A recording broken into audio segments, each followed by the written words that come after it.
പ്രേംലാൽ, ഈ ഉക്രൈൻ റഷ്യയിൽ പോയി വലിയൊരു ഡ്രോൺ ആക്രമണം നടത്തി. ഒരുപാട് നാശനഷ്ടങ്ങൾ റഷ്യക്ക് ഉണ്ടായിട്ടുണ്ട്.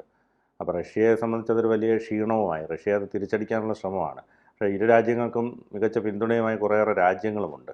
ഒരു വലിയ യുദ്ധത്തിലേക്ക് പോകാനുള്ള സാധ്യത കാണുന്നുണ്ടോ? നിലവിൽ അങ്ങനെയാണ് സാധ്യത. നമുക്കറിയാവുന്നതുപോലെ റഷ്യ ഉക്രൈൻ സംഘർഷം എന്ന് പറയുന്ന ഒരു 3 വർഷം നീണ്ട ചരിത്രമുള്ള സംഗതിയാണ്. പ്രധാനമായും ഉക്രൈൻ നാറ്റോ അംഗത്വം നേടുന്നതുമായി ബന്ധപ്പെട്ടുള്ള ഒരു റഷ്യയ്ക്ക് ഉള്ള വിയോജിപ്പാണ് ഇതിൻ്റെയൊക്കെ കാരണം. കാര്യം ഉക്രൈൻ നാറ്റോ അംഗത്വം നേടുകയാണെങ്കിൽ റഷ്യയുടെ ശക്തിയെ ചോദ്യം ചെയ്യുന്നത് പോലെയാകും. കാര്യം അമേരിക്ക അടക്കമുള്ള സഖ്യരാജ്യങ്ങൾ റഷ്യയുമായി തൊട്ടടുത്തുള്ള ഉക്രൈൻ്റെ ആ പരിസരത്ത് ആധിപത്യം സ്ഥാപിക്കുക റഷ്യക്ക് ഒരിക്കലും അംഗീകരിക്കാൻ സാധിക്കില്ല. അപ്പോൾ ഇതിൻ്റെ പേരിലാണ് ഉക്രൈനിൽ റഷ്യ അധിനിവേശം തുടങ്ങിയത്.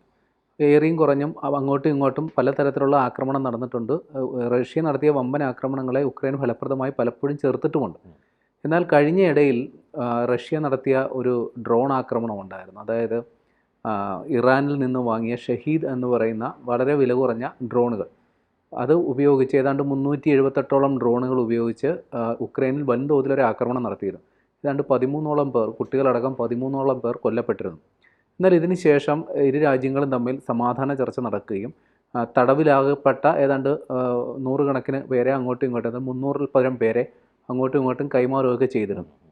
എന്നാൽ സമാധാന ചർച്ചകളുടെ നാളെ പുതിയ രീതിയിൽ സമാധാന ചർച്ച പുരോഗമിക്കാൻ നാളെ പുനരാരംഭിക്കാൻ ഇരിക്കെയാണ് ഉക്രൈൻ ഈ തരത്തിൽ ഒരാക്രമണം നടത്തിയത്. പ്രധാനമായും 117 ഡ്രോണുകൾ, അത് വളരെ ആസൂത്രണത്തോടെയാണ്. അതായത് യുക്രൈൻ പ്രസിഡന്റ് വ്ളാഡിമിർ സെലൻസ്കി അദ്ദേഹത്തിൻ്റെ സോഷ്യൽ മീഡിയ പോസ്റ്റിൽ പറയുന്നത് 1.5 വർഷം നീണ്ട തയ്യാറെടുപ്പുകൾക്ക് ശേഷമാണ് ഈ ആക്രമണം നടത്തിയതെന്ന് പറയുന്നു. അത് ഉക്രൈൻ്റെ തന്നെ ഒരു ചാര സംഘടനയുണ്ട്, SPU എന്നാണ് അതിൻ്റെ പേര്. അവരാണ് ഈ ആക്രമണം ആസൂത്രണം ചെയ്ത് നടപ്പിലാക്കിയത്. ട്രക്കുകളിൽ ഈ ഡ്രോണുകൾ ഒളിപ്പിച്ച് കടത്തി, അതിൻ്റെ മേൽമൂടി കൊണ്ട് കവർ ചെയ്ത് ഒളിപ്പിച്ച് കടത്തി റഷ്യയുടെ തന്ത്രപ്രധാന വ്യോമ മേഖലകളിലൊക്കെ എത്തി അവിടെ നിന്ന് ഈ ഡ്രോൺ ഓപ്പറേറ്റ് ചെയ്ത് ഈ വ്യോമതാവളങ്ങൾ തകർക്കുകയും അതിനുശേഷം ഈ ഉക്രൈൻ്റെ ഏജൻറ്റുമാരായിട്ട് പ്രവർത്തിച്ചവർ സുരക്ഷിതമായി തിരിച്ചെത്തി എന്നാണ് പറയുന്നത്. അതിൽ റഷ്യയുടെ ഒലേന, ബെലായ എന്നീ 2 വ്യോമതാവളങ്ങൾ ആക്രമിക്കപ്പെട്ടതായി സ്ഥിരീകരണം വന്നിട്ടുണ്ട്. അതിൽ ഈ ഒലേന എന്ന് പറയുന്ന വ്യോമതാവളത്തിൽ ആണ് ഏറ്റവും പ്രധാനമായ ആണവ ബോംബുകളടക്കം വഹിക്കാൻ ശേഷിയുള്ള വലിയ വിമാനങ്ങളൊക്കെ തയ്യാറാക്കി നിർത്തിയിരുന്നത്. അതായത് A-50, Tu-95, M3 തുടങ്ങിയ വിമാനങ്ങളൊക്കെ ഉണ്ട്. അത് അത്രത്തോളം ഏതാണ്ട് 40ഓളം വിമാനങ്ങൾക്ക് നാശനഷ്ടം ഉണ്ടായി, അല്ലെങ്കിൽ അത് പൂർണ്ണമായും തകർക്കപ്പെട്ടു എന്നുള്ളതാണ് വാർത്തകൾ വരുന്നത്. അതുകൂടാതെ അവിടെ ഒരു വലിയൊരു പാലം, ഒരു റെയിൽവേ പാലം, അതും തകർക്കപ്പെട്ടു എന്നും പറയുന്നു. ഇതിൻ്റെയൊക്കെ ദൃശ്യങ്ങളടക്കം ഇപ്പോൾ പുറത്തു വന്നിട്ടുണ്ട്, പലതും സോഷ്യൽ മീഡിയയിൽ പ്രചരിക്കുന്നുമുണ്ട്. അപ്പോൾ ഇത് റഷ്യൻ പ്രസിഡന്റ് വ്ളാഡിമിർ പുടിനെ സംബന്ധിച്ച് വലിയൊരു നാണക്കേടാണ്. തൻ്റെ സൈനികമായി ഇത്രയും മുൻപന്തിയിൽ നിൽക്കുന്ന രാജ്യത്തിനകത്ത് കയറി വന്നത്, ഏതാണ്ട് അതിർത്തിയിൽ നിന്ന് 2000 കിലോമീറ്റർ വരെ ഉള്ളിൽ ആണ് ഈ സംഗതി നടന്നതെന്നാണ് പറയപ്പെടുന്നത്. അതുകൊണ്ട് വലിയൊരു നാണക്കേടുണ്ടായി. അപ്പോൾ അതിന് ശക്തമായ തിരിച്ചടി കൊടുക്കാനായി റഷ്യ തയ്യാറെടുക്കുകയാണ്. റഷ്യയുടെ തയ്യാറെടുപ്പുകളും അതിൻ്റെ ദൃശ്യങ്ങൾ ഇപ്പോൾ പുറത്തു വന്നിട്ടുണ്ട്. വമ്പൻ ക്രൂയിസ് മിസൈലുകൾ, അതിൻ്റെ ക്രൂയിസ് മിസൈൽ വഹിക്കുന്ന വാഹനങ്ങളിൽ ഘടിപ്പിച്ചിട്ടുള്ള അതിൻ്റെയൊക്കെ നീക്കം, യുദ്ധ ടാങ്കുകളുടെയൊക്കെ നീക്കം, അതെല്ലാം ഇപ്പോൾ പുറത്തു വന്നിട്ടുണ്ട്. നമുക്കറിയാവുന്നതുപോലെ യുക്രൈൻ റഷ്യക്കെതിരെ പ്രവർത്തിക്കുന്നത് പൂർണ്ണമായും മറ്റ് ശക്തികളുടെ പിന്തുണയോടുകൂടിയാണ്. പ്രധാനമായും നാറ്റോയുടെയും അമേരിക്കയുടെയും ജർമ്മനി അവരുടെയൊക്കെ പിന്തുണയോടുകൂടിയാണ്. കഴിഞ്ഞയിടെയാണ് ജർമ്മനി അവർക്ക് ദീർഘദൂര റോക്കറ്റുകളൊക്കെ കൈമാറിയത്. അമേരിക്ക F-16 അവരുടെ ഏറ്റവും ആക്രമണോത്സുകമായ വിമാനമാണ്, അതടക്കം യുക്രൈന് കൈമാറാനായിട്ട് ധാരണയായിട്ടുണ്ട്. അപ്പോൾ ഇതെല്ലാം റഷ്യയെ സംബന്ധിച്ച് വലിയ വെല്ലുവിളിയാണ്. അപ്പോൾ അതുകൊണ്ടാണ് നേരത്തെ അവർ ഡ്രോൺ ആക്രമണം നടത്തുകയും മറ്റു കാര്യങ്ങളൊക്കെ ചെയ്തത്. അപ്പോൾ ഇത്തരത്തിൽ ഉക്രൈനും വലിയ രീതിയിൽ ആയുധം സംഭരിച്ചിട്ടുണ്ട്. റഷ്യക്ക് നിലവിൽ ചൈനയുടെയും ഉത്തര കൊറിയയുടെയും അടക്കമുള്ള പിന്തുണയുണ്ട്. അവരുടെ ആൾബലവും റഷ്യക്ക് കിട്ടുന്നുണ്ട്.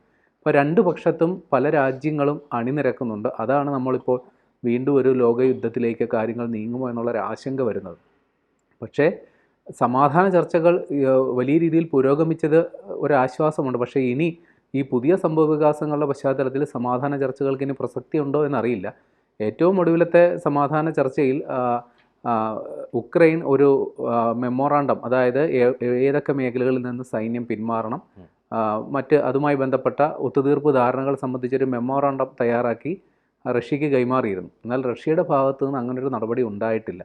റഷ്യ ഇത്തരം ഒരു മെമ്മോറാണ്ടം തയ്യാറാക്കി യുക്രൈനോ ഈ മധ്യസ്ഥ ചർച്ചകൾക്ക് മേൽനോട്ടം വഹിക്കുന്ന തുർക്കിക്കോ അമേരിക്കയ്ക്കോ കൊടുത്തിട്ടില്ല.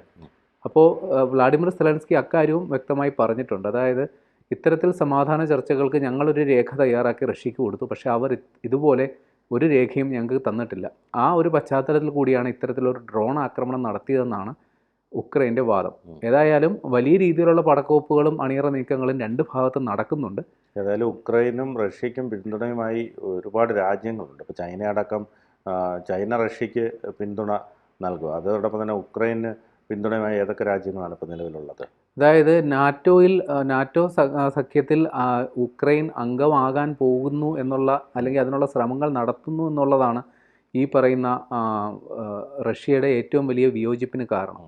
അതേപോലെ മറ്റ് യൂറോപ്യൻ രാജ്യങ്ങൾ, അതായത് ജർമ്മനി, UK അടക്കമുള്ള രാജ്യങ്ങളെല്ലാം തന്നെ ഉക്രൈനെ പിന്തുണയ്ക്കുന്ന നിലപാടാണ് സ്വീകരിച്ചത്. പ്രത്യേകിച്ചും അമേരിക്ക. ഒരു പരിധിവരെ ട്രംപ് അധികാരത്തിൽ വന്നപ്പോൾ ഇതിനൊരു പരിഹാരം ഉണ്ടാകുമെന്നാണ് കരുതിയത്. കാര്യം ട്രംപും റഷ്യൻ പ്രസിഡന്റ് വ്ളാഡിമിർ പുടിനും തമ്മിൽ നേരത്തെ സൗഹൃദമുണ്ടായിരുന്നു.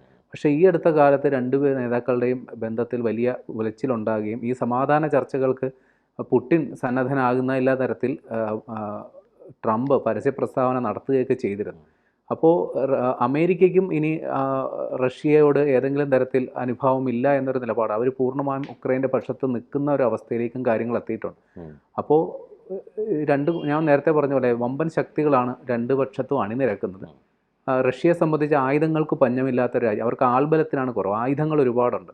അതുകൊണ്ടാണ് അവർക്ക് ആൾബലം ഇല്ലാത്തതുകൊണ്ടാണ് പലപ്പോഴും ഈ കൂലിപ്പട്ടാളം അതേപോലുള്ള സംഗതികളൊക്കെ വരുന്നത്. അപ്പോൾ ആയുധങ്ങൾ നിരവധിയായി റഷ്യ സംഭരിച്ചിട്ടുണ്ട്. അതിനി പ്രയോഗിക്കേണ്ട താമസം മാത്രമേ ഉള്ളൂ. അതിനുള്ള പടയൊരുക്കം തുടങ്ങിക്കഴിഞ്ഞു. അത് താങ്ങാനുള്ള കെൽപ്പ് ഉക്രൈൻ ഉണ്ടോ ഇല്ലയോ എന്നുള്ളതാണ് ഇനി കാണേണ്ടത്.